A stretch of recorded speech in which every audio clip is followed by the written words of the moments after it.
Here in California and, of course, across the nation as well, millions of voters have already cast their ballots. Dozens of counties statewide have now opened their vote centers. Paul Mitchell with Political Data Inc. tracks early voter trends. Paul, thank you so much for being with us tonight. Thanks for having me. Yeah, we'll get right into it. So there's already been about 4.5 million ballots cast. I mean, how does that, at this point in time before the election, compare to other recent elections? So it's a lot more than had been cast at this point in the 2022 gubernatorial election, but of course that was a lower turnout election, and it's a far fewer than was cast at this point in the 2020 election. But remember how different 2020 was. It was in the middle of COVID lockdown. Our ballots weren't hanging out on our kitchen counter forever. We were actually like taken to the polling place or taken to the drop box, and it was like a chance to get out of the house. So early voting was really overwhelming in 2020. That doesn't mean these voters aren't going to vote. I just think a lot of them are going to vote later. We'll probably still have turnout around 75 to 78%, but not hit probably the 80% that we had in 2020. So most of them coming in this next week.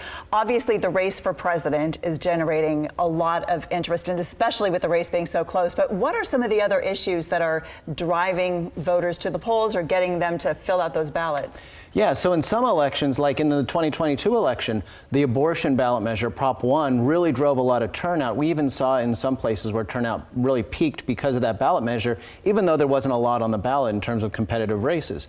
This cycle, the presidential race is the be-all, end-all. That's the headliner. There are ballot measures like Prop 36 that people really feel strongly about, but most of the people who are going to turn out for Prop 36 would have already turned out for the presidential race. And here in Sacramento, we have things like the mayor's race. There might be some voters who are turning out for the mayor's race that aren't really as excited by the presidential, but I'd say those are real few and far between. It really is almost entirely about presidential race. And we should remind people Prop 36 dealing with criminal justice, which is a big issue right now. Yeah, I mean, what patterns are you seeing in voter registration right now? Because, and I ask because the Republican Party has tried to promote its gains that it's made statewide, but in the big picture, I mean, how significant or not is that? So there's this thing that happens in presidential election years where both voters become more partisan, so more registering as Democrats and Republicans, and particularly among Republicans, there's always a big growth in presidential primaries because they have a closed presidential primary. You have to be registered Republican in order to vote in that primary. And so you see a big wave of Republican registrations, but overall, the full 22.5 million voters statewide, Republicans have gained 1 percentage point in registration statewide. So they're at 25% of registered voters right now. You know, Paul, something I always wonder about, because independent voters make up such a big, chunk of the pie here in California. Does that, when you actually, maybe in exit polling, know how people actually vote when they're registered as independents, does that reflect the other numbers that we see? What's interesting about independents is, depending on where you are, those independents might break more Republican or more Democratic. So like in Placer County, they're going to break more Republican, but in Marin, they're going to break way more Democratic. Statewide, it's about 2/3 leaning Democrat and 1/3 leaning Republican.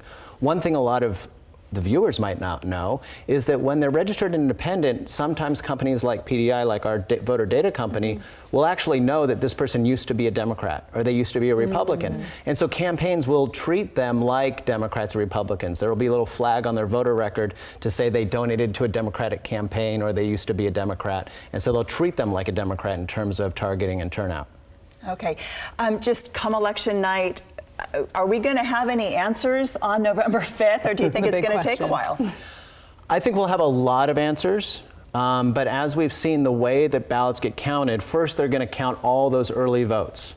Then they're going to count into the night, they're going to count the votes that are done at the polling places, people who go to the vote centers. And then there will be a lot of ballots, millions of ballots, that they're going to count in the days and maybe even up to a couple weeks after the election. Some races that are super close, we might not know for a couple weeks, but I think the majority of races will really know with decisive victories on election night. Okay. All right, it's Paul Mitchell season, and we appreciate you so much for your insight. Thank you for having me. As always. Yeah, if you haven't already voted in this election, there are several ways to vote this year. You can return your ballot by mail. Ballots come with prepaid postage, so you do not need to buy stamps. In order for your vote to count, it must be postmarked on or before November 5th. You can also return your ballot in person at a ballot drop box, voting location, or your county elections office. You need to do that by 8 p.m. on November 5th, and you can track your ballot online through the Secretary of State's office. Voters can also get updates by email, text, or call.